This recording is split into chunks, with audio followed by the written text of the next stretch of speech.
Well, I had an ATV accident. I was going up a hill, and it was a bit steep, and ended up rolling the ATV up in the road backwards, and I fell off.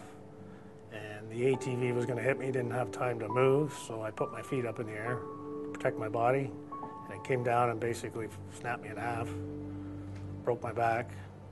Well, at the beginning, it was terrifying, and at one point there, I was ready just to give up, and thought everything that I used to do was over. And it's pretty tragic and traumatic event. So it was all kinds of stuff going on. Didn't know what to think, didn't know where I was going to be, and had trouble focusing on where I could be. Just kind of focused on where I was at the moment.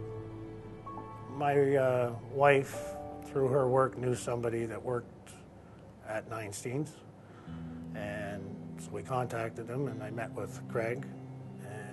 From that moment, I knew that I didn't even meet with anyone else. I just knew that Greg was going to be a good person to deal with. I consider Greg not just a lawyer, he's a friend now.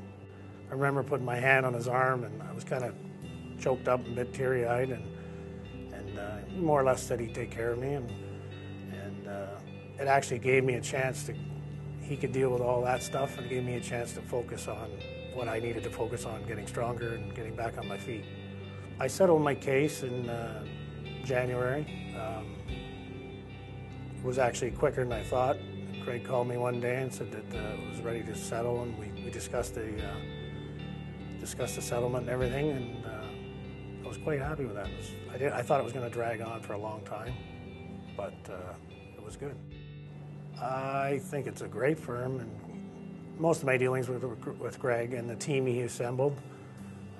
Incredible team, physiotherapist, occupational therapist.